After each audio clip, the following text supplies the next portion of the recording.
Hey there, Phil. Hey, Mark Tabor. Oh, come on. Tell me every screw's been removed out of this.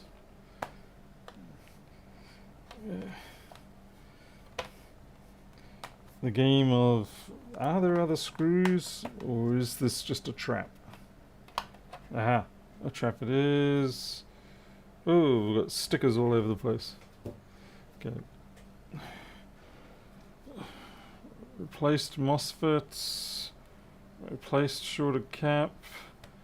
Suspected issue area. Okay, so we've got a we've got a full guide here on what to do. First thing we're going to do is disconnect this battery somehow. That's right, these are special SNFV laptop branding. People who have been in the industry for a while will recognize that one.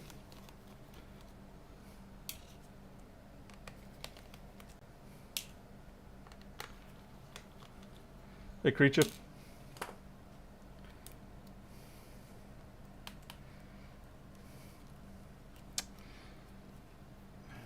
Ah, right.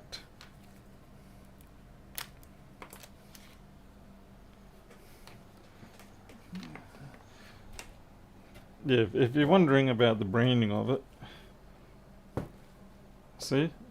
SNSV.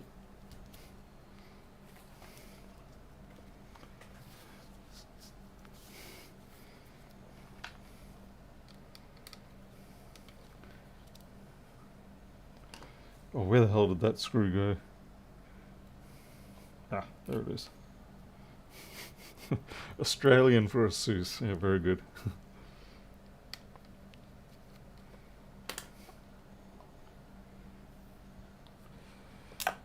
182.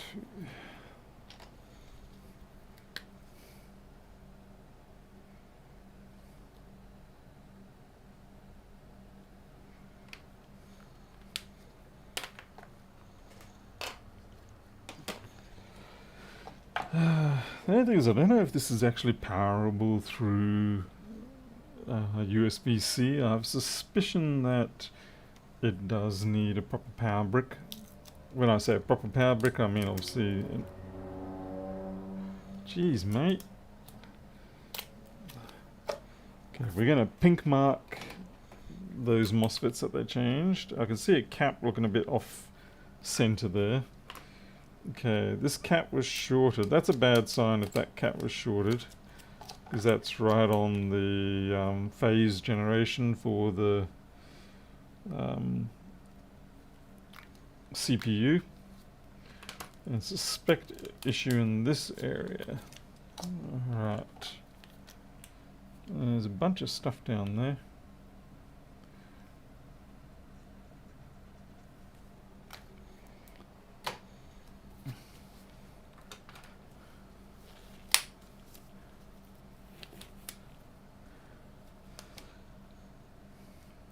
Yes, Jason, it would momentarily brighten the day. Okay, I got a little bit of junk on this mat, so I'll just give it a quick wash down. It's not a lot. I've only done a couple of iPhones today, but you can sometimes feel just a little bit of dirt on there. I mean, it's always a slightly sticky pad because, you know, it is meant to be.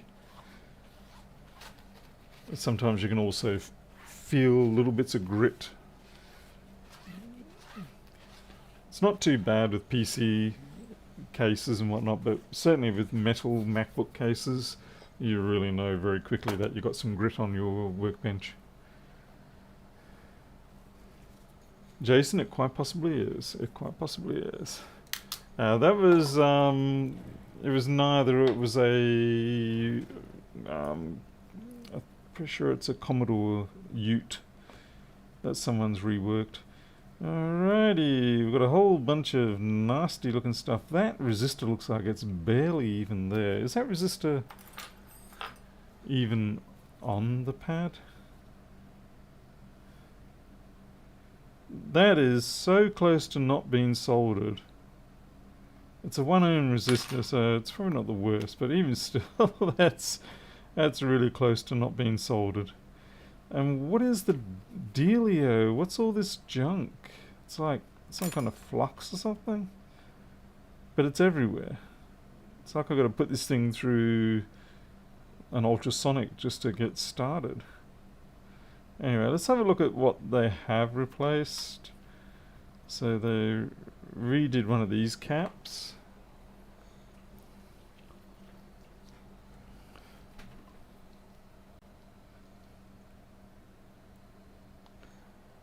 It's certainly not shorted anymore there.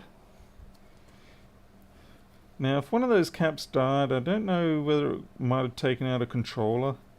Okay, it looks like this was done with the heatsink attached. No problem. Yeah, it's just one of those things where you decide whether you're willing to live with the repercussions. It does look like this.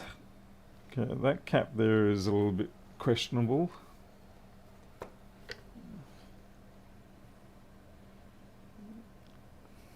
They probably had a hard time getting those MOSFETs to sit down. But it's definitely been brushed over. I don't know whether there was liquid damaged and they've brushed it clear, or whether it was just they've washed away the flux. I just got to adjust my, what do you call it, HDR. Come on, give me a mouse pointer, thank you.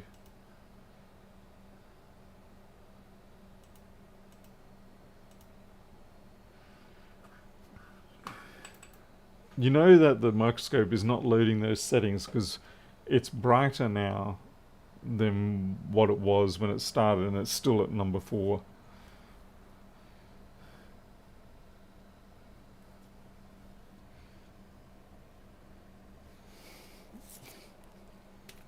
So it means I might have to actually go search for the power supply for this one. Oh, we still got a 2 ohm short. That's not good. I'm almost certain that should not be 2 ohms there.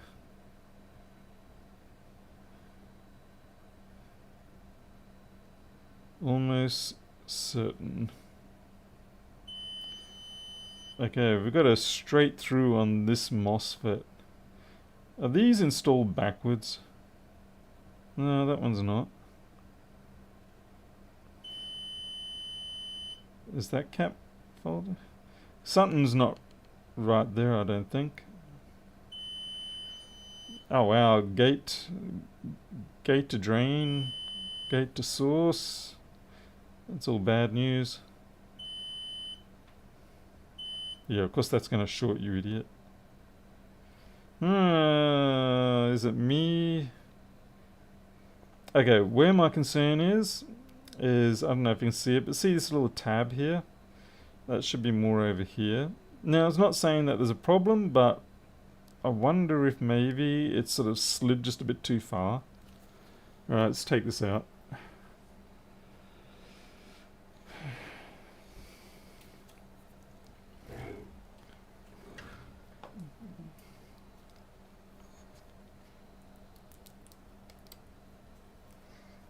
I could be misreading what I'm looking at there.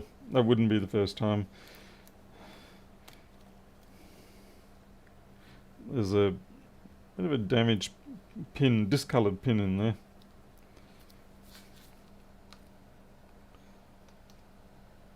Hey, Paul Baker, Ian Morris, Joe.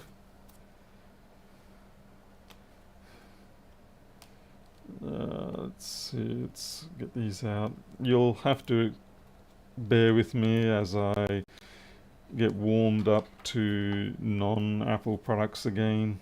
It does take time. I'm going to obviously curse quite a bit because I'll be thinking, why isn't it done the way that I expect it to be done with Apple? This one at least doesn't seem too bad, though I will immediately complain about the fact that they sandwiched the logic board in with the hinges. I hate them doing that.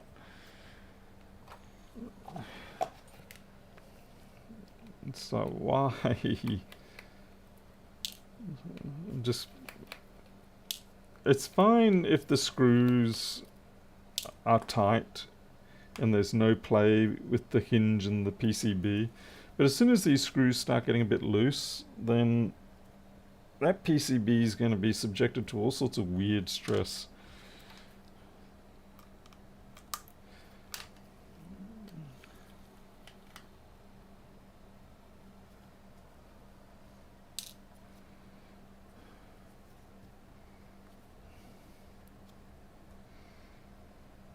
I mean, I get it. They're probably thinking, hey, well, yeah, circuit board's not going to go anywhere if it's sandwiched there. It's like, no, it's, in theory, yeah.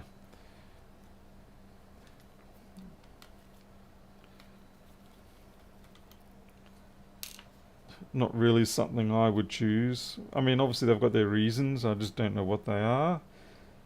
And I also don't know what kind of pharmaceutical drugs they might have been taking when they decided to do that.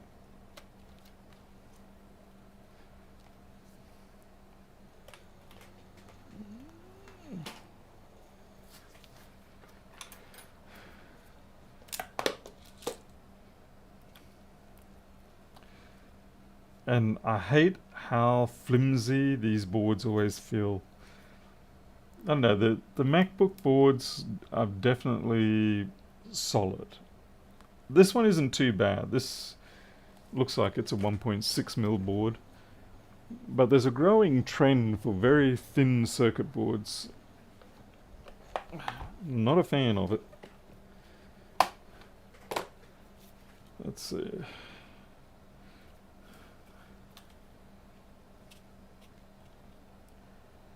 Yeah, 1.2mm basically, 1.1. Yeah, it's just too thin, and when it's just, yeah, pass. Give me 1.6 for goodness sake. I mean, really, did it kill him to? Did it kill him to save? Yeah, to have that extra 0.4mm of circuit board, really? Yeah, 1.6 you feel like, particularly when you've got the mass of the heat sinks and everything else like that, and the span of it. 1.6 you have a bit of confidence about it. Not so much 1.2s. I'm just going to have a quick observation over here, see if anything is blatantly kaploded. I will check those MOSFETs though. Yeah. Something feels odd there. I'm probably wrong, but it just feels a bit odd. I'm scanning over this a little bit too quickly, I will admit.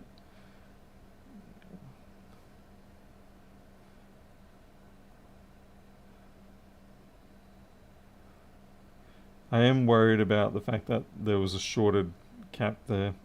I'm going to have to bring up a board view and schematic and see whether that was going to be on an important side or a not important side. You know, maybe we're lucky and we've just got a dead controller. But, so if this is say a 3-phase, then even if only 2 are running, it should still give you some sort of power up, unless of course they're all trying to check in and it says no, you got 1 phase down, we're not going to fire up. That said, I have a feeling those caps might actually belong to this section here, which is not the same as, yeah, so I suspect these are the 3 primary ones driving the CPU. This one here is going to be maybe internal GPU or something like that. So yeah, that'll be independent. So could be a problem. Hey there, laptop.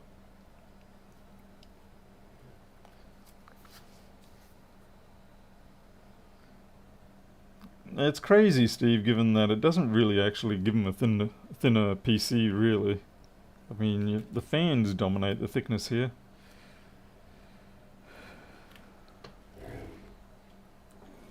And I don't know what sort of cost savings they get at the board house. I mean, look at this. You just put the slightest bit of pressure on these boards and they're like, oh no, I'm bending out of the way. I mean, that can't be great for the BGAs on this board. Okay, oh, this sort of nested... God, I hate this type of idea where they interlock the fan with the heatsink. So they are separate units, but you can't take one out. You basically have to take the whole heatsink assembly off, and I don't want to do that. I just want to. But if I try and heat that, then I'm going to regret it.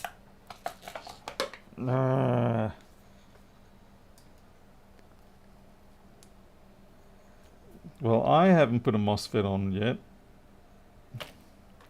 I thought it might have been back, but it didn't look like it when I first glanced at it, because I was looking at the pin 1 versus the gate pin, and they seemed okay, but we'll have another look. Oh great, they're all individual little... Yeah. We're just going to take this off because it's causing the board to flex in horrible ways. Oh, this has a separate GPU, does it? Yeah. So it might have been that's powering the PCH. Who knows? Who knows? I don't. That's why I'm asking.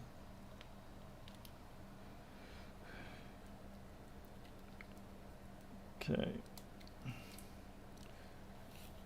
Well, all these pads really need to be replaced. Okay.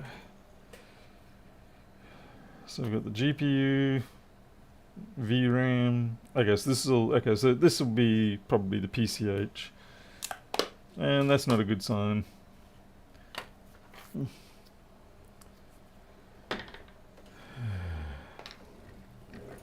Right, at least now I can check back. I have a feeling this might not even be sitting down properly. What we're going to do is we will lift these up. See, what are they? 3058, 3058, so they are the same MOSFETs. And the gate pin is opposing pin 1, so yeah, it's pin 4 basically. And that's matching on that, so they're not orientated incorrectly. But I'm wondering whether it's not sitting down properly or something like that.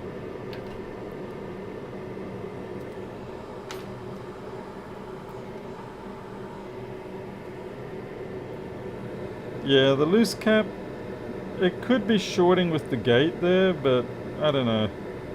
I'm just putting a bit of flux down just to ease things up.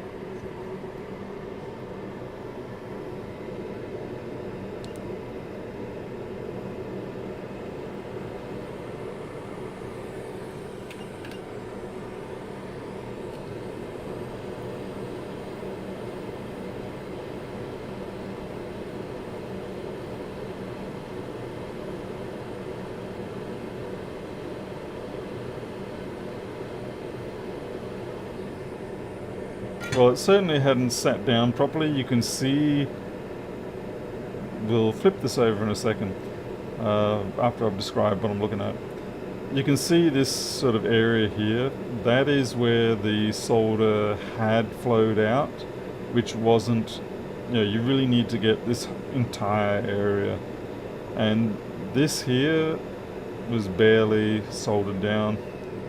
Anyway, let's flip it over and see what our... Okay, so the orientation was correct, and yeah, it basically just wasn't sitting down as well as it could be.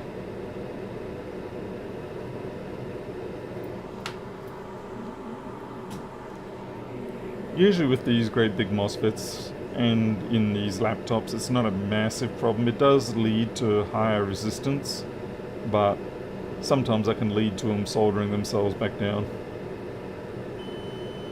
Okay, that's not a good sign. Yeah, so this here is shorted through. Question is why? And the bigger question is, can I even get a replacement? So yeah, that's definitely shorted through.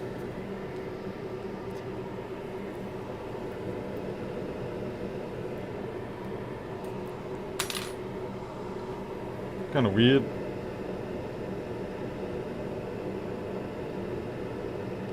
The rails are fine. Yeah. Hey, Peter.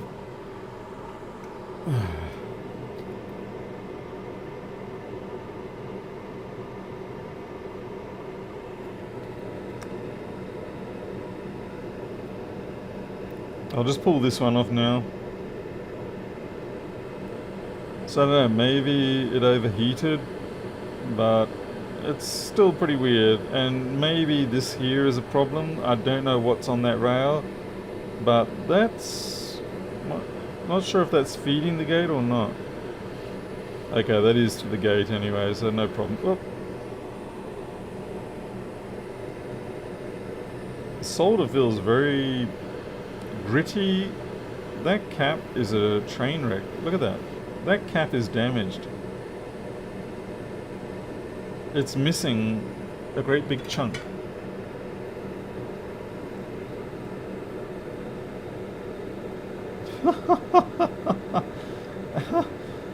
Oh my god. Yeah, that looks like a possible slippage of the soldering iron, I'm gonna guess. It doesn't look like an actual, how could you say it? It doesn't look like an internal explosion. That looks more like a physical impact. I could be wrong, but anyway, yeah, that's dead.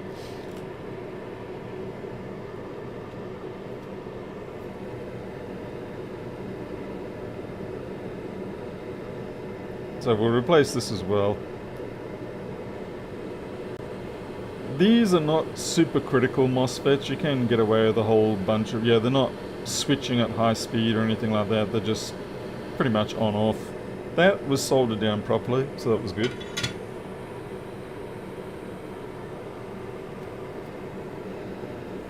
I don't even know if I can get a resistance measurement on that cap. Let's see if I can. Sometimes when they're smashed that badly, they've lost contact with the inner layers, but we'll have a look. We'll try.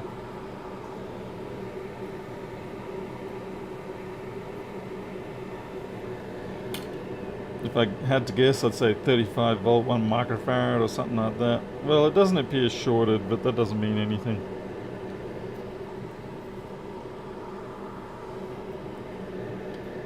It's not a supercritical cap, it's just sort of a gate stabilization cap. And I've lost it in my crotch. Are you it? No, you piece of crotch fluff.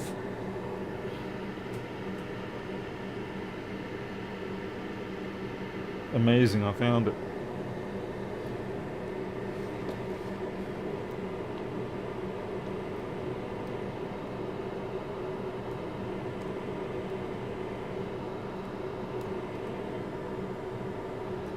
What's this? Enable pin rail? Arnold, what do you mean by enable pin rail?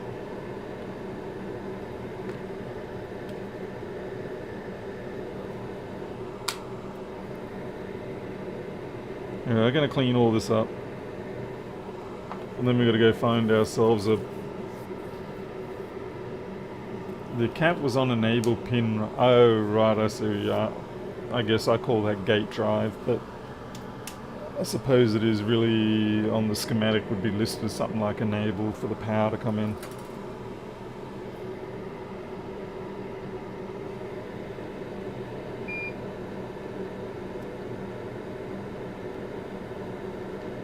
We'll just give them a good clean up. We'll remove the bulk of this with, what do you call it, Wiki Wick.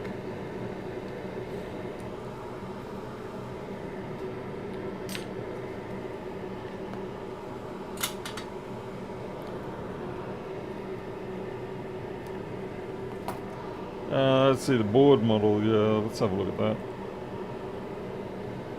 It's a UX534FT. I think I actually might even have that one. UX534FT.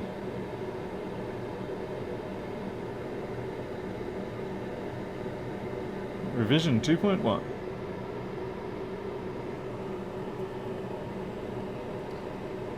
At least that'll probably be an FZ file. And I should have no problem reading those.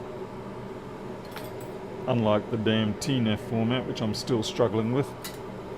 If anybody has the TNF format specification and that's not from my GitHub page, because at the moment if you look for TNF file format, you will probably get my GitHub page and not an actual proper finished format.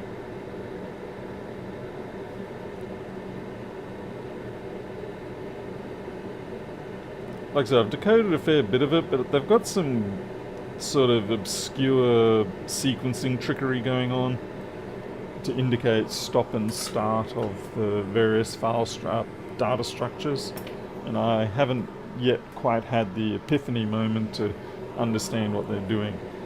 So it's a case of I can 80% of the time read a file, but then 20% of the time it crashes and burns because it loses sync, loses track of where it's supposed to be and starts reading gibberish. But yeah, TNF is what Lenovo boards are generally distributed in now. Discord. Okay, just give me a second, I'll flip over to Discord. Someone just, yeah, oh, good job.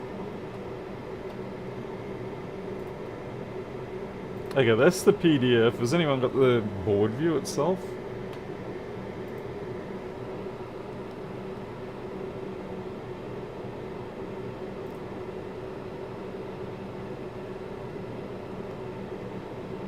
Yeah, they actually did worse. They replaced the MOSFETs, but with either these MOSFETs failed again, or I don't know what. Anyway, there's many possible causes here.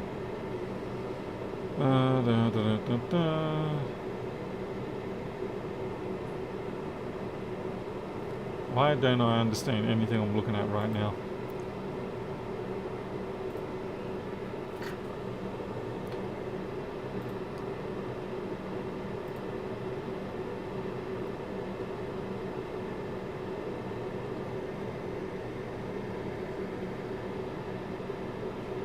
New folder, ASUS, and what is this? Yeah, we'll just use the board name. UX, what is it?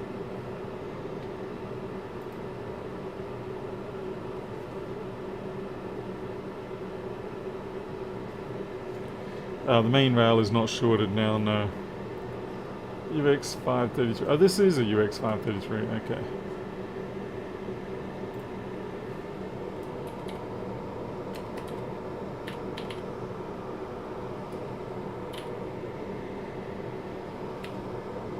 The revision's different, but I suppose that may not make a difference.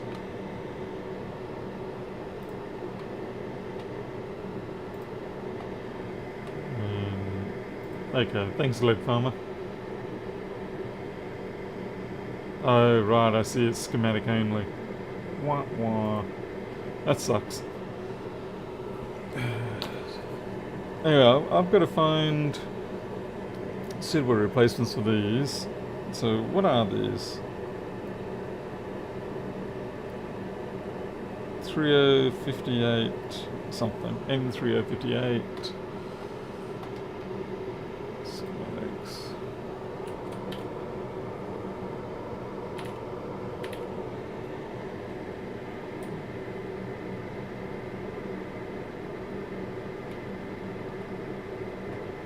Oh god, I hate not using that. This is the other fun thing, is it won't let you zoom in more than 500%. I can't read this.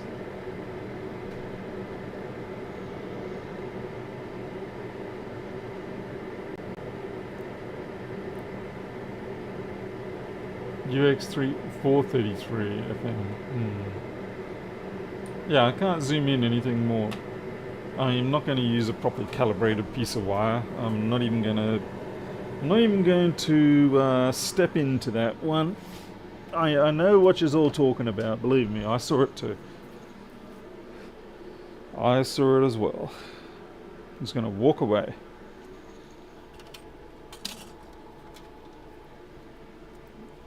Yeah, I've got to find myself a board that I can steal some MOSFETs from.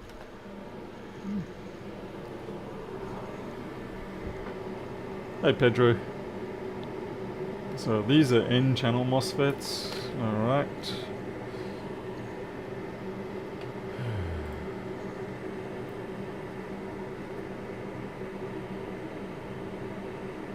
I think the hard thing is going to be finding... God damn it. Why did I throw away all of my laptop boards recently. Seriously, I just one day decided, stuff it. I'm never going to use these things. Toss them away. Yeah, stupid me.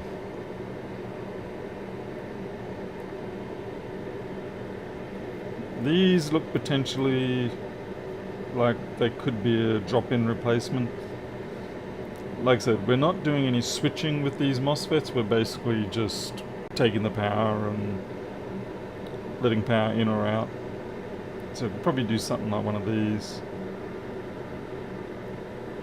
Was it 6? Was that a 6414? 6414.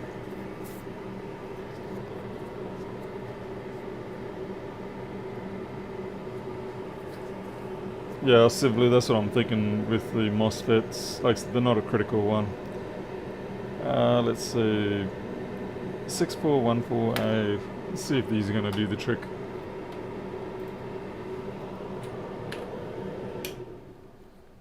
MOSFET 6414A.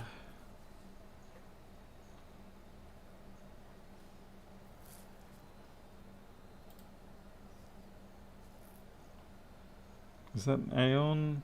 I think that's Aeon, yeah. 14 amp N channel. Yeah, these should do the trick. Oh, feck off. And people wonder why I go on to Facebook places and yell at everybody who tries to do scammy crap, like go to my contact this Instagram user and they'll help you 100% guaranteed. I have great success. It's like, yeah, lying piece of crap. They're all full of crap. There's very few genuinely useful websites out there for this sort of stuff. Yeah, fortunately there's two of these, because this is also a battery input. I mean, okay, the other one's a power input, but it's the same circuit.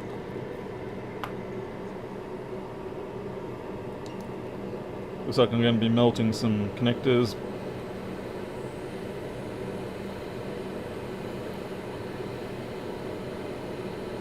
I'll try not to, but I'm going. You know that's going to bubble up.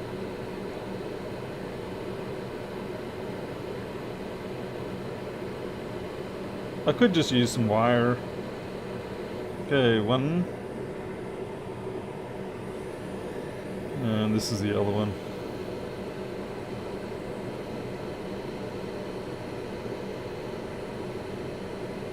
I will say one thing with PC boards being thinner is that they're a hell of a lot quicker and easier to solder hot air with than the old MacBook ones.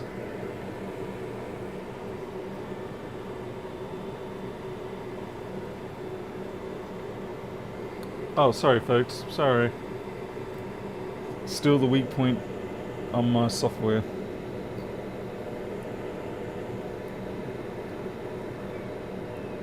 Okay, now the pinouts are also the same. That is, gate is on pin 4 like this. And we can confirm if we flip it, we should have, yeah, we have the bulk there, so that's good.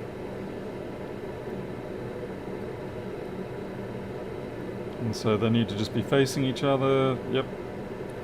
And we're going to put a little bit of solder down on those pads, not a lot. You don't really need a lot. Even though they're large pads, you don't need a lot because it just simply spreads out really thin. The thinner the better. Ah, where's my solder?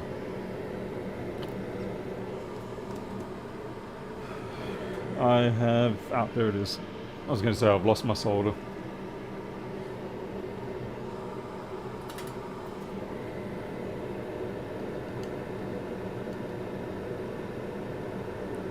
Heat up.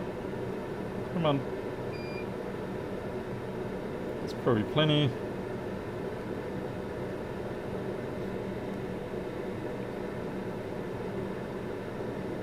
Should be able to do it.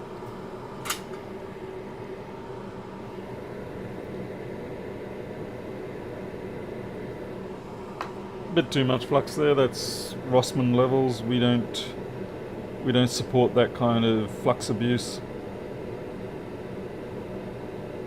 I guess I should do one at a time instead of trying to be a bit cavalier.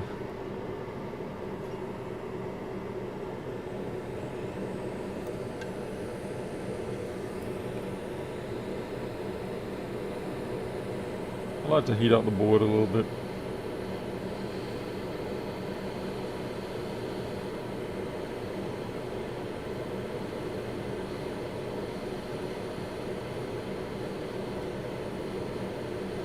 There you go. See how even though creatures scream because I'm holding it down, even though this side wicked through and you could see the solder coming out nice and fresh, that side had not. It just needed a bit more heat, and then eventually that all heated up enough and it came out there. So even though I had a very small amount of solder on there, you can see it was more than ample for the task.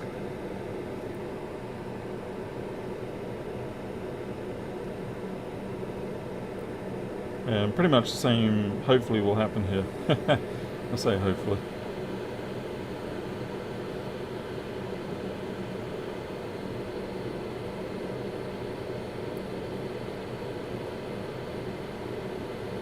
Okay, yep, we're there. And I'm pushing it around, that's a bad sign. Okay, I've kind of got actually too much solder on there, and it wants to keep floating.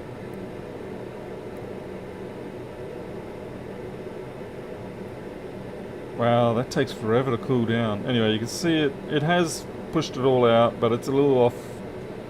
I kind of feel bad about that. I feel like I want to fix it. Fix it, fix it, fix it. Yeah, there was just a little bit too much solder there. We'll see if we can get it to float back. At least once you've got it pushed down, you can make them float back like that.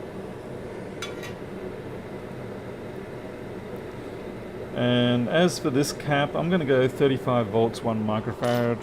In fact, it's probably only 100 nanofarads. Guess we'll see. It's way too much solder once again. And I think that looks like a 603 to me.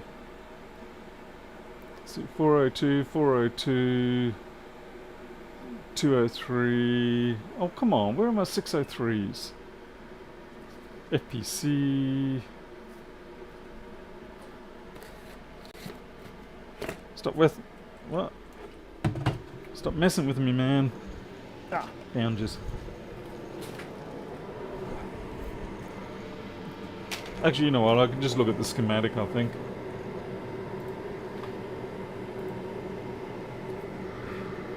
And it's whatever the hell that is.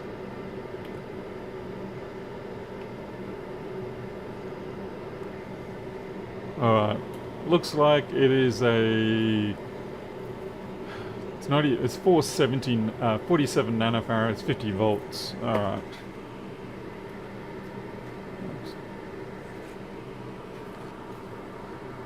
Hey there, Oliver. 470 nanofarad, 50 volts. Oh, sorry, 47 nanofarad. Well, I've got 100 nanofarad, that will work. 50 volts is probably an overkill, but we will comply with it anyway. In many ways, better to comply with the voltage limitation than the capacitance. Just seeing if I actually have a 47 nanofarad somewhere. I do not. Okay, so we use the 100, and I'm not going to put 2 of them in series to make a 50. It really is not that important.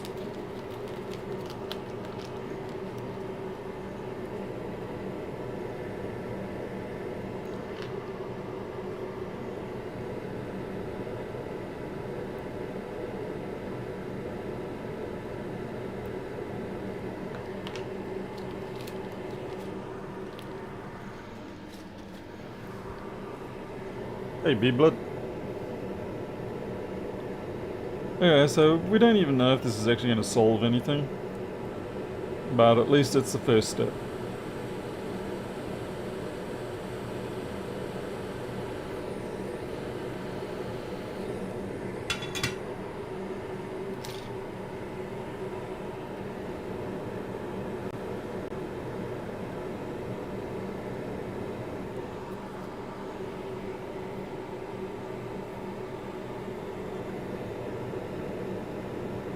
And we're not beeping anymore, so that's a good sign. That should, yep, that's good.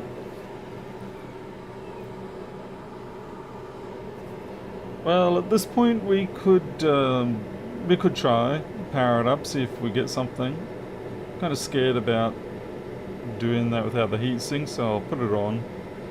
I'm a little worried about all this junk that's all over the board. I think it's been washed with IPA.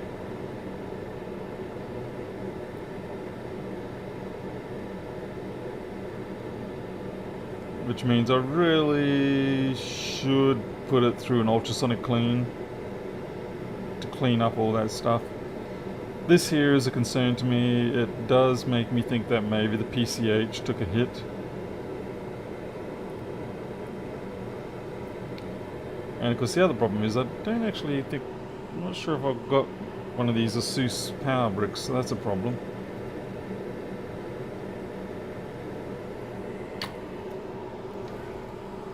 I'm pretty sure I did have one, but who knows where it is. I have to bring out all that gear again. Let's see, do I have a USB-C? I do. Let's just see what happens when I put USB-C on. Probably nothing other than 5 volts. Yeah, 5 volts, 22 milliamp. It's kind of like, it's a nothing. So I need to find an ASUS power brick. This is going to be fun. Or something equivalent. I suppose I could just inject voltage. I'm kind of disinclined to take that route. I mean, obviously I can if I have to.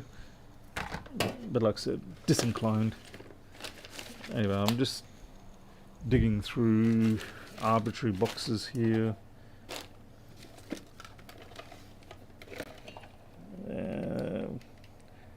Discovering things I've long since forgotten about.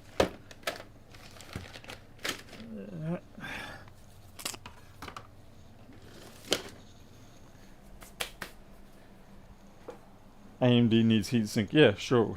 If we're back in the year 1998.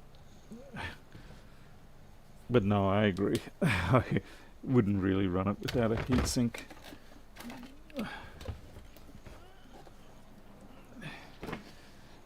The good old days with the glorious Athlons that would go pop as soon as you even... If you didn't have that heatsink on perfect, you had a very expensive mistake on your hands. Let's see, HP Blue. I swear I had an ASUS one, because I remember ordering it and thinking, oh great, I'm never going to use this thing, because it was for another customer. I got plenty of Lenovo ones, of course.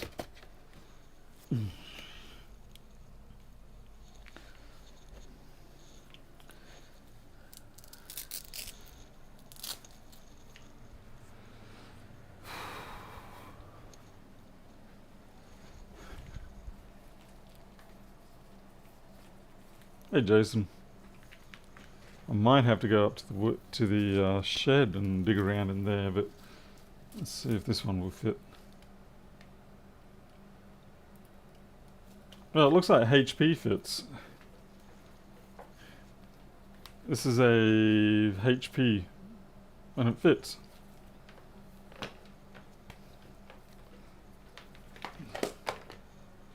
Kind of surprised as much as anyone else.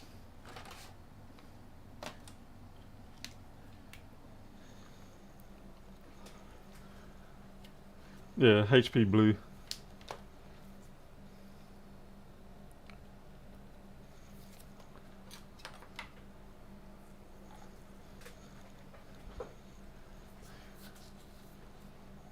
Has someone else also found that HP Blue works fine with this?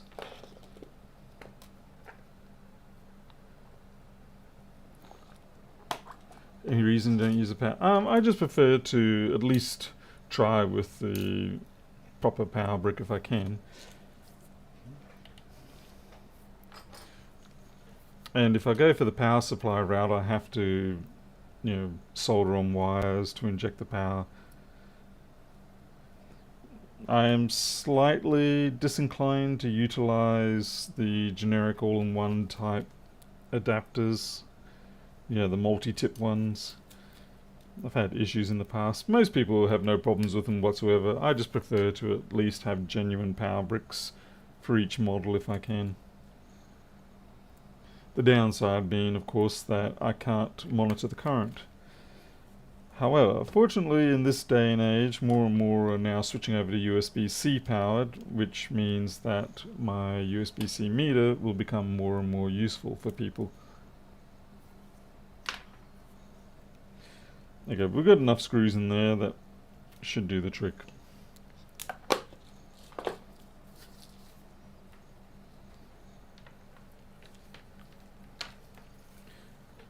And we will plug in the chipmunk to let us know if anything is actually happening. And naturally, of course, it's a three-way USB connector.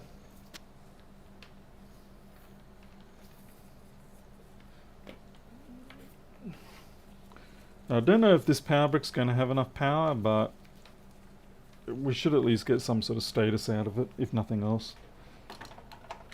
Even if it's smoke signals.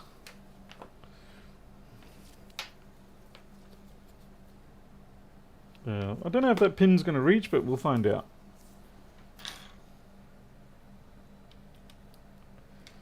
Feels like it's... There we go, we do have 5 volts.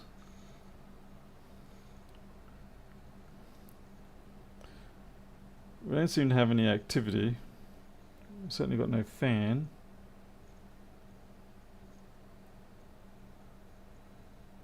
The fans are plugged in. But it's staying on. At least I think it is. It might have been glitched just there for a second.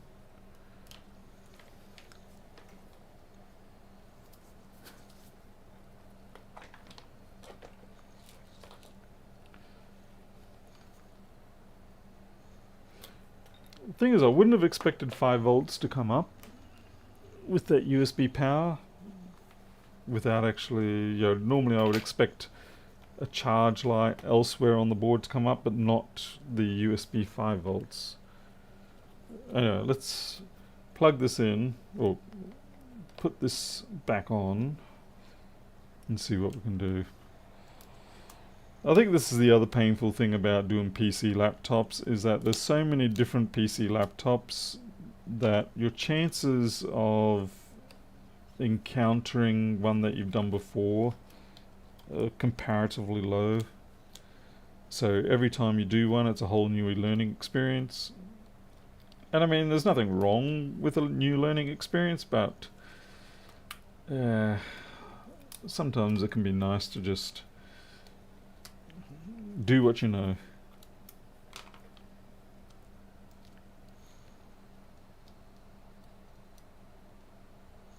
Thank you, Joseph. You're always on the ball with that stuff. Always appreciated.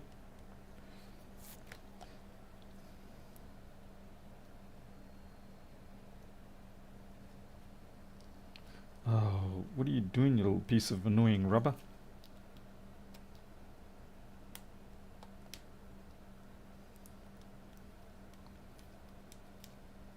Trackpad.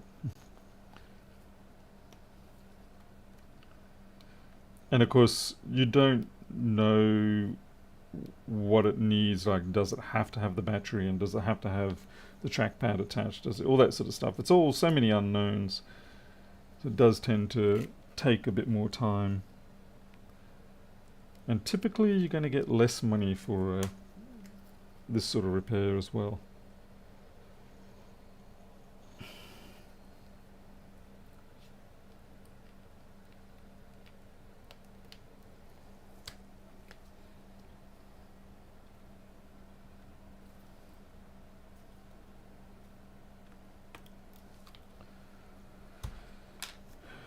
Battery.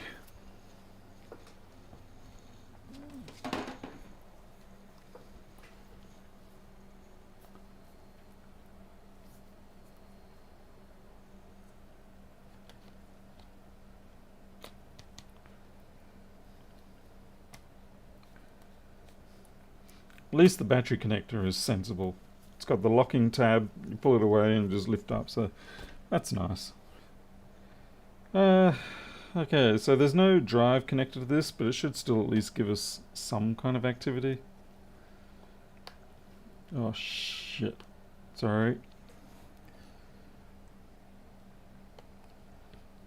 Someone forgot about the hinge.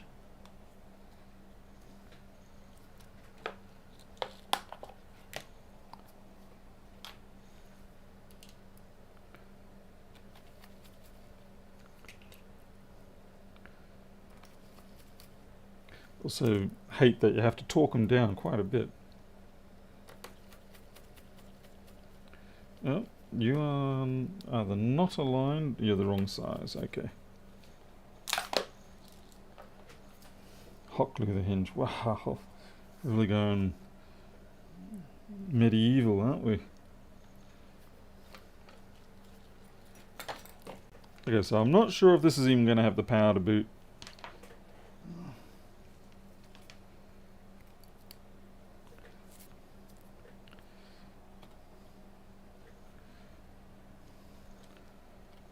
Don't know if there's any status LEDs. Okay, we do have... It is recognizing that there is power there. There's the on-off button.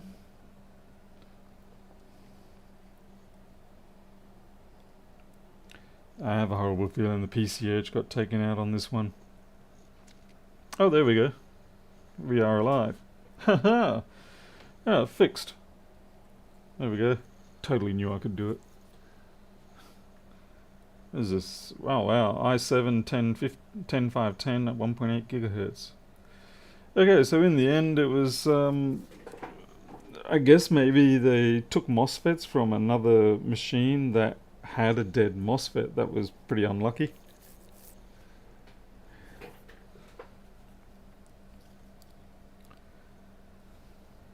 Or the MOSFET got damaged because of that capacitor that was sitting a little funny. Oh well, anyway, that's fixed. Let's see if it... I should have a Ubuntu boot stick here somewhere. APFS, no, that's definitely not Ubuntu. I don't want to boot the customer's drive, obviously.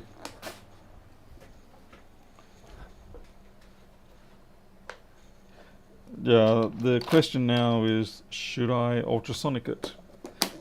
And that's a tough call, because it's working.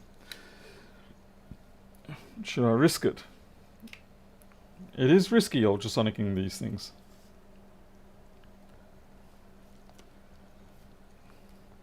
Like, you're all confident about it initially, but then when the moment comes, you're kind of like, yeah, maybe I won't.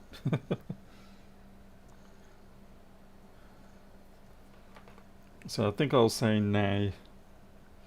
Okay, try or install.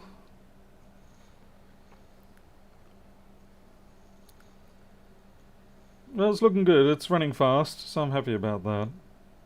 Wi-Fi is not connected.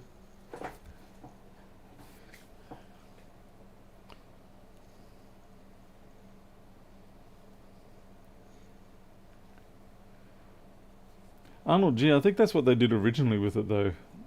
Yeah, it was warm and they, what do you call it, scrubbed it up and stuff like that. Oh wow. Okay, so we've got audio. Oh yeah, I've got trackpad. Oops, cancel. Try. So overall, I think we have a success. Clean the area worked on, leave the rest.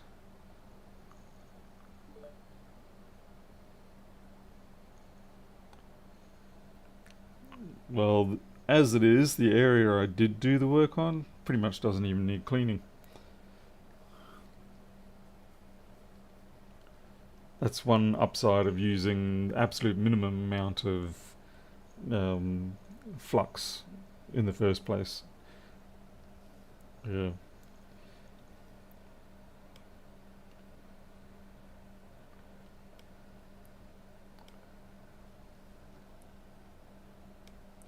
Okay, it's not picking up Wi-Fi because the antennas are not connected.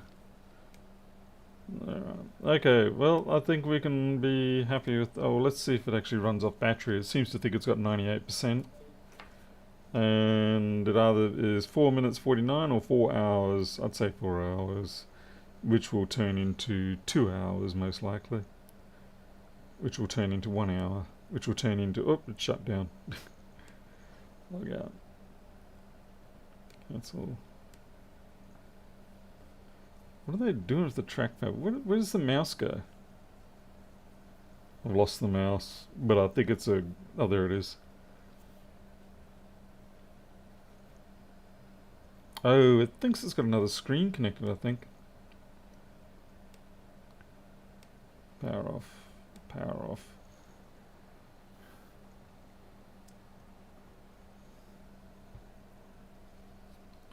Remove the medium. Press enter. Both fans are running, so that's good.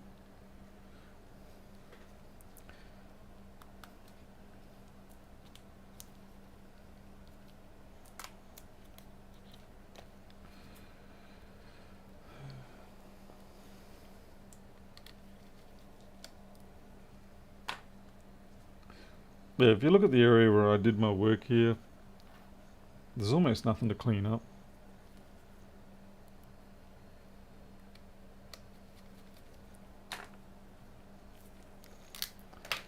Get the old earbuds out, or Q-tips, whatever the hell you want to call them.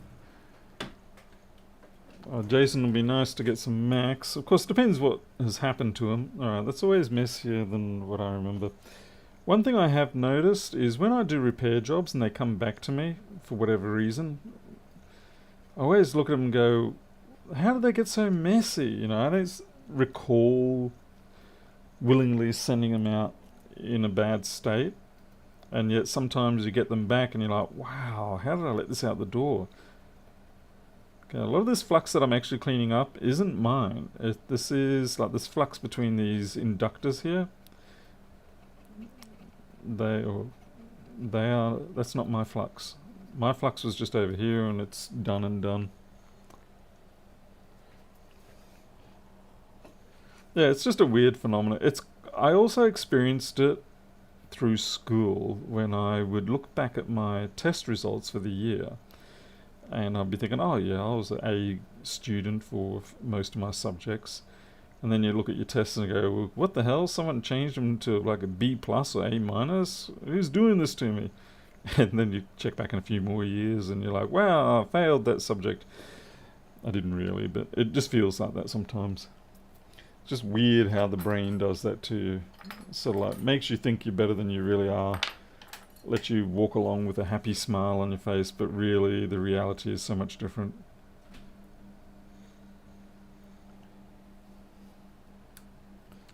Okay, whether that's factory flux or not, I don't think it is actually factory. I'm pretty sure it's from the original, the most recent MOSFET replacement that I didn't do.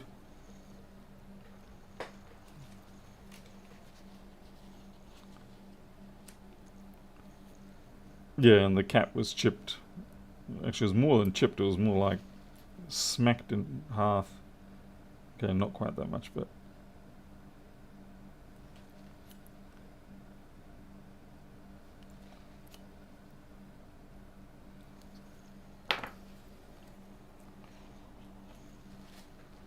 Civilu? Sorry, Civilu? Yeah, I'll just continue a bit more cleaning up, but I'm pretty happy with this. And I'm glad that we had some suitable MOSFETs on hand, otherwise that would have been a real pain. This is the sort of situation where it's handy to understand the circuit and know, okay, look, I don't have exactly that part, but you know, what is a part that is applicable to use here? And in this particular case, you know, we were able to do that. Whereas if you're not sure what the part does, you're stuck with a situation where you have to get an exact copy of it. There's a lot of residual junk on this board, and every time I try to clean up, I'm pulling it in from up here. and it's streaking it. I think I'll just have to be happy with that. Seal view. Okay, thank you. I was overemphasizing the seal view. Okay. I will try to remember that for the next time. If I mispronounce it next time, please correct it again, and eventually I will learn. Hey there, Jason. Basic. Alright, that's it. We're done. I'm out of here. It's 11:15, so I've got a bunch of other stuff to get done. I've got to go and work on that TNF view file format. Like I said, if anyone has the magical sauce on that and is willing to share it with me, I would greatly appreciate it. Otherwise, such is life. I'll just have to keep chipping away at it. Like I said, I've got about 70% done. Just got to work out these other sequences, and it's a case of really dedicating time, a couple of weeks into it, and then, you know, understanding it, sort of becoming one with the file format to then write the decoder for it. But like I said, if anyone has a proper file format specification for TNF, accidentally drop it my way, that'd be great. So I'm out of here. You'll take care. Thanks for watching. I'll see you all next time.